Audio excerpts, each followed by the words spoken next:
Hola, mi nombre es Miroslava Sánchez y te quiero dar la bienvenida a Ya la vi, un programa hecho para los amantes del cine y la televisión.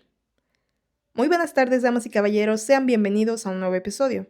El día de hoy les voy a compartir una opinión de una película que se esperaba con anticipación, pero que al mismo tiempo no había tanto hype o emoción por gran parte del público hasta que salió y que al final terminó dando una de las mejores impresiones del año. Vamos a hablar de una batalla tras otra. Pero primero que nada, comencemos con un poco de contexto. Una batalla tras otra de Paul Thomas Anderson llegó de forma silenciosa a romper la veda del director. Después de 4 años de no haber estrenado una película, Licorice Pizza del 2021 siendo su último, Paul Thomas Anderson dejó pensando a los fanáticos del cine cuál será su próximo proyecto. ¿Será mejor o peor que este? Y ahora, en 2025, y sin recorrer pomposos festivales de cine como Cannes, una batalla tras otra llega para reafirmar que Paul Thomas Anderson es uno de los mejores directores de cine en la actualidad, y que su nueva película se pone dentro del top 3, al menos a criterio personal, de sus mejores trabajos. La película narra la historia de Bob Ferguson, un ex revolucionario que tiene que volver al ruedo cuando su viejo enemigo reaparece tras 16 años y secuestra a su hija. Junto con antiguos compañeros, no solo busca rescatarla, sino enfrentar fantasmas del pasado que creía enterrados. Protagonizada por Leonardo DiCaprio, Teyana Taylor, Chase Infinity, Benicio del Toro, Regina Hall y Sean Penn, esta película de plano es una de las mejores del año. Y es que, a ver, nosotros vimos el tráiler en el cine, en las redes sociales, y el tráiler, a diferencia de los que hemos visto a lo largo del año, ese es un tráiler muy reservado, lo que debería de ser realmente, porque ahora vemos que los trailers te enseñan casi toda la película, o sea, casi te spoilean todo lo que va a pasar, y en este claramente no te enseñan todo lo que está pasando, sino te muestran unas escenas que te atrapan, que dicen, ok, quiero ver esta película. Recuerdo que en el tráiler vimos la escena en la que Leonardo DiCaprio, bueno, el personaje de Leonardo DiCaprio, Bob Ferguson, va a buscar al sensei para que le dé un arma y es como de que, ok, esa interacción, ¿de dónde sale? No estoy entendiendo nada porque yo al principio que vi el tráiler no entendía cómo es que Benicio del Toro era el sensei y qué estaba pasando. No tenía ni idea porque no vemos, creo que en un solo momento a Chase Infinity en el tráiler, o creo que sí, la vemos unos minutos, pero nunca la vemos en una situación de peligro. Solamente vemos al personaje de Leonardo DiCaprio alterado, estresado, que está como en esta persecución. Y ya no sé si es que ya estamos muy acostumbrados a los trailers que te enseñan de más, que te quedas pensando de que, ok, ¿y ahora qué? O sea, sí entiendo que es un tráiler reservado, pero no me muestras más, ¿me entiendes? O sea, estamos tan acostumbrados a que nos enseñen toda la película que ya cuando vemos un tráiler que es como debería ser un tráiler, nos confundimos a veces. Entonces, bueno, yo llegué a ver esta película sabiendo casi nada. Y esto es justo lo que debemos de hacer cuando llegamos a ver una película, no saber nada para disfrutarla por completo. Debo de decirles que la sala estaba casi llena a su totalidad y de las películas que he visto en el cine, muy pocas han llenado casi toda la sala. Digo, funciones especiales como las del cine francés, las películas de superhéroes obviamente también llenan mucho, pero estoy sorprendida para bien que esta función estuviera llena. Y más que estuviera llena, lo que me gustó mucho es que la gente se supo comportar en la sala de cines. A ver, yo tengo un problema últimamente con la gente que va al cine porque no se saben comportar en el cine, no saben respetar el espacio de una sala de cine. El teléfono siempre está encendido y aparte con el brillo hasta el máximo, están hablando todo el tiempo. Al cine se va a ver la película, o sea, neta, me cuesta tanto trabajo a veces entender que ya la gente ya no entiende que el cine es para solamente ver la película y no platicar. Y lo peor, lo que a mí de plano me molesta demasiado es que la gente te patea o la gente te empuja en el cine. Y es de que, güey, o sea, es mi espacio personal, ¿sabes? O sea, tu silla, tu asiento, hay un pasillo pues bastante amplio para que no patees a alguien, para que tus piernas pues se puedan extender un poco. La gente te patea, la gente te empuja, la gente habla. Y en esta sala, en esta función de una batalla tras otra, gracias a Dios que no hubo ninguna persona, o al menos no me tocó un asiento en donde me patearan al lado de gente que hablara de plano yo creo que era porque la película estaba muy buena. O sea, realmente desde el inicio te captura. O sea, es una secuencia de inicio en la que estamos viendo cómo el grupo de los French 75 está tratando de sacar de un centro de detención de migrantes a personas. Y es como todo es una secuencia de acción, pero rápida, ¿saben? O sea, todo el tiempo estás como viendo algo, está bajo la presión y es cautivador. O sea, de verdad no quitas los ojos de la pantalla ni un solo segundo, al menos yo creo, las primeras dos partes de la película. Estás todo el tiempo queriendo ver qué va a pasar después porque es magnética la película, te atrae en todo momento. Sí, de repente va bajando un poco la intensidad de las secuencias de acción, de las discusiones que hay entre los personajes, pero nunca deja de ser interesante la película. Personalmente creo que sí, hasta el final, pero hasta casi el final baja un poco el ritmo la película. Ya tal vez estamos como pensando de que, bueno, ¿qué va a pasar ahora? ¿Qué sigue? Pero realmente son probablemente los últimos 5 minutos de la película, pero las otras 2 horas con 30 minutos estás todo el tiempo enfocada en ver qué va a pasar, porque te preocupas por los personajes y esto yo creo que entre todas las cosas buenas que tiene una batalla tras otra, es lo bien logrado que están los personajes y el guión, porque de plano conectas con ellos y te preocupas por saber, incluso por el villano, por así decirlo, con Lockjaw, te preocupas de saber qué le va a pasar. O sea, es una historia con muchos matices que habla de política, que habla de violencia, que habla de la familia también, de la importancia y del amor que se tiene un padre y una hija, que al final de cuentas Bob, aunque pasaron años después de que se retiró de ser un revolucionario y cuando su hija está en peligro, él hace todo lo posible para encontrarla. Literal pasa por demasiadas cosas, muchas de ellas son graciosas, muchas de las demás pues son preocupantes, te estresas con él al mismo tiempo, pero siempre te mantiene al pendiente, te mantiene conectado a ellos, a cada uno de los personajes.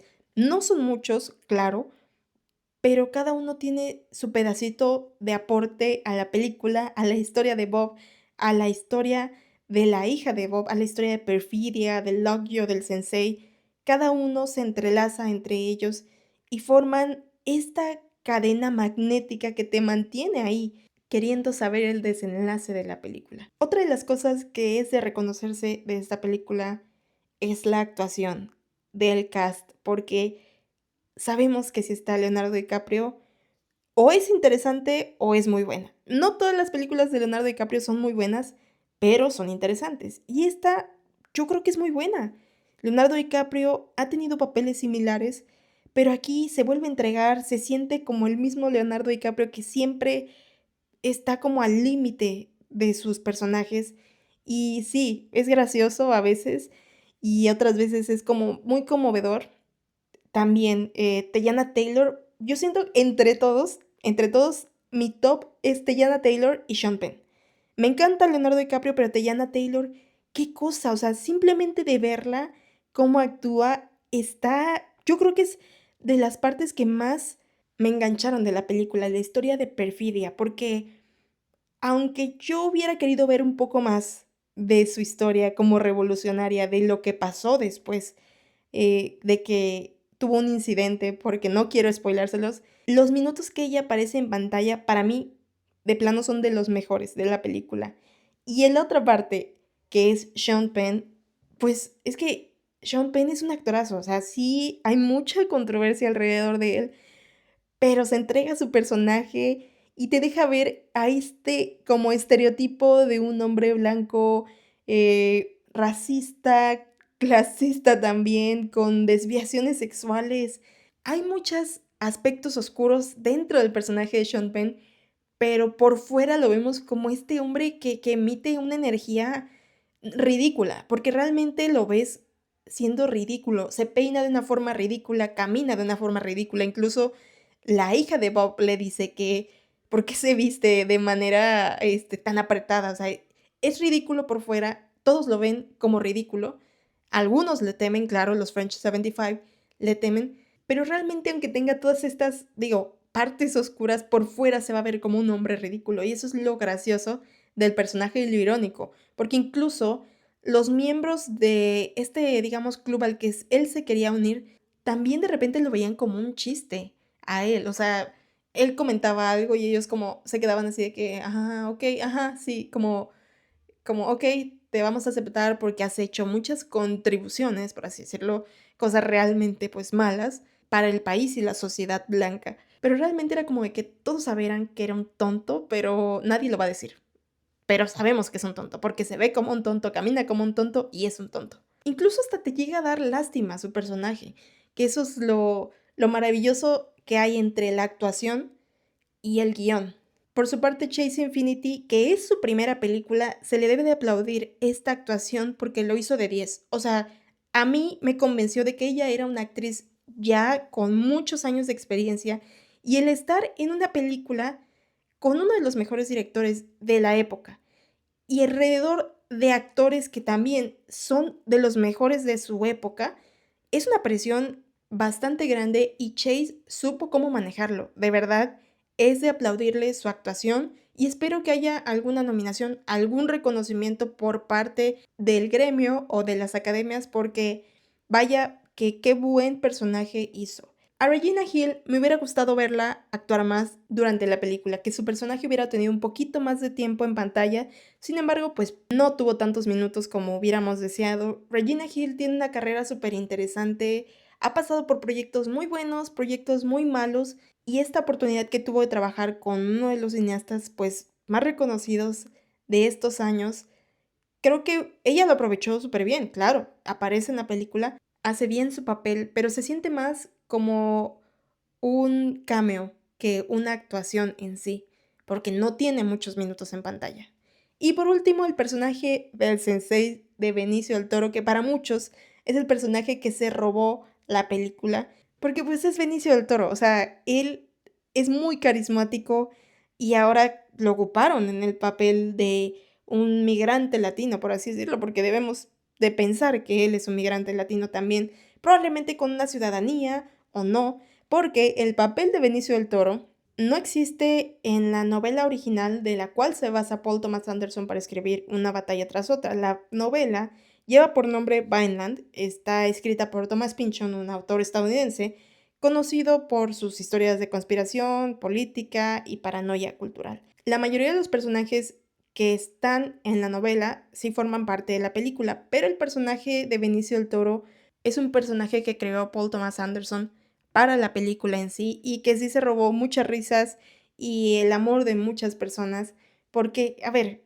esta película habla de diferentes situaciones políticas también, la detención de migrantes, el racismo, los grupos radicales de izquierda y los supremacistas blancos. El personaje de Benicio del Toro, a pesar de no ser oficialmente un French 75, es una persona que siempre está ayudando a su comunidad latina en las redadas de ICE o de la policía para que pues no se los lleven, no los deporten. Y cuando hay esta unión o encuentro entre un ex revolucionario como lo era Bob, porque Bob era una leyenda entre los French 75, y un, digamos, nuevo revolucionario que siempre está tratando de ayudar a su comunidad, pues hay una química bastante buena porque no hay interés de por medio, ¿saben? El interés es ayudarse entre ellos y todo es muy gracioso porque el sensei siempre está tranquilo y Bob está como en este estado de alteración porque claro, tiene que encontrar a su hija.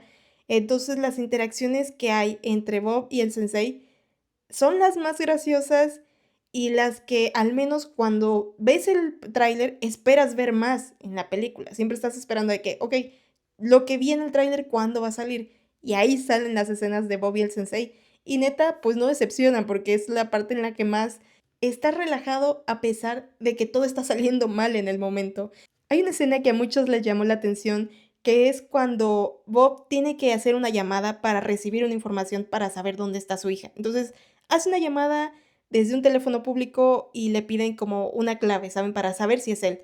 No la recuerda, entonces pasa un montón de cosas, se encuentra con el sensei y para poder hacer esa llamada otra vez pasan demasiadas cosas para poder simplemente conectar su teléfono y estás tú también como riéndote pues ya del desastre que está haciendo Bob.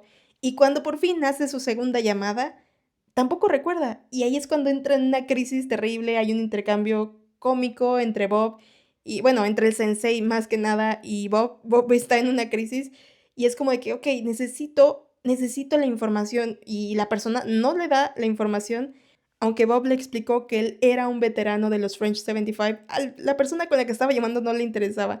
Entonces Bob lo amenaza, hay un intercambio súper gracioso entre él y la persona que está en el teléfono, que hasta el final pues él le tiene que pedir a la persona con la que estaba hablando por teléfono que le llame a su supervisor porque necesita esa información y solamente alguien que conozca a Bob va a saber que no necesita la contraseña para que le den la información.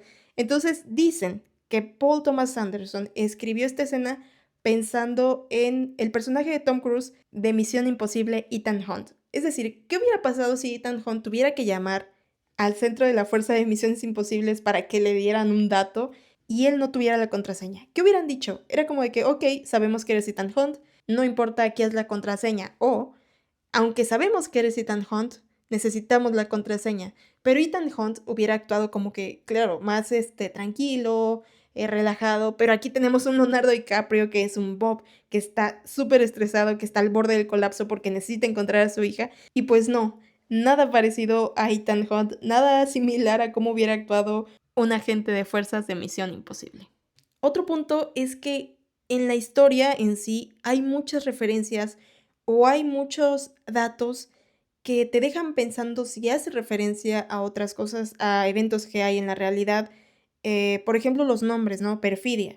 ¿Qué significa perfidia? ¿Qué significa Ghetto Pat? ¿Qué significa Rocketman? ¿Por qué el personaje de Sean Penn se apellida Lockjaw? O sea, hay cositas que tienen significados detrás de... Y cuando salí sí me quedé pensando de que, ok, ¿qué tal si se llama Perfidia Beverly Hills porque hace como, no sé, es una burla, una sátira a estas personas que viven en Beverly Hills y se llama perfidia por algo específicamente? O sea, sí te deja pensando. A mí me gustan mucho estos casos en las películas que tienen muchos datos detrás de, o sea, los nombres, los lugares, la forma en la que actúan las personas. Incluso una de las cosas que más me llamaron la atención fue este club al que se quería unir Lockjaw, que era los aventureros de Navidad. ¿Por qué se llaman los aventureros de Navidad?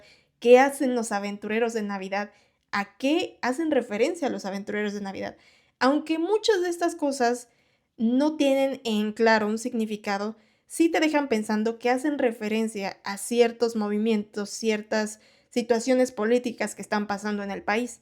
Y me gusta bastante esto, porque es como, al final tienes más, ¿sabes? Al final siempre quieres encontrar un significado. Yo soy una persona que quiere encontrar un significado detrás de las cosas y sí hay referencias, sí hay cosas que inspiran a ciertas partes de la película. No todas, no todas son verdad. Hay muchas personas en internet que han escrito que incluso los personajes femeninos son referencia a los revolucionarios de los 60, pero nada está confirmado. A menos que esté confirmado por el director y el escritor Paul Thomas Anderson, es verdad. Pero si no está confirmado, nos podemos hacer las teorías que querramos. Hay cosas que sí son evidentes que hacen referencias. Por ejemplo, el grupo de los aventureros de Navidad hace referencia a los grupos supremacistas blancos que siempre están buscando como esta enfermiza perfección de la comunidad blanca. Y Paul Thomas Anderson aprovecha esta oportunidad de tener una representación de un grupo extremista blanco para burlarse de ellos. Porque sí está muy creepy, el grupo está muy creepy, los lugares donde se reúnen, pero al final de cuentas, el que se llamen los aventureros de Navidad, el que tengan un propósito glorioso y el que iban a recibir a un personaje como el de Lockjaw, simplemente los hace más ridículos y creo que logra expresar muy bien eso a través de la pantalla. Y entonces estas películas que tienen un trasfondo en el que se puede pues ahondar más en él, me parecen muy buenas, son muy atractivas para mí. Y bueno, con una historia emotiva llena de violencia, lucha y venganza, personajes extraordinariamente magnéticos y un ritmo que te engancha desde el inicio, una batalla tras otra no solo es, en mi opinión, una seria contendiente al Oscar del siguiente año, sino que también es una de las películas con más calidad narrativa y cinematográfica que hemos visto en el año, lo que la convierte en una de esas películas que no vamos a olvidar, que no solo es una contendiente más, sino es algo en su totalidad. Tiene esos factores que convierten a las películas en únicas y que también marcan su época y su paso. Es más, yo me atrevo a decir que Una batalla tras otra es una de esas películas de las que sí nos vamos a acordar durante mucho tiempo, sin importar su recaudación en la taquilla y la popularidad en redes. Así que si tienen la oportunidad de ir a ver esta película, específicamente en la sala de cine, y si son de los sortudos que tienen un IMAX cerca de su casa o en su ciudad, aprovéchenla para ver una batalla tras otra, porque esta es una de las mejores películas del año. Y con esto concluyo el episodio y no me despido sin antes recordarles que pueden seguir al programa como @yalavimedia en Instagram, como ya la vi en TikTok y a mí como Miroslava San con doble N. Espero hayan disfrutado este episodio y nos vemos hasta la próxima.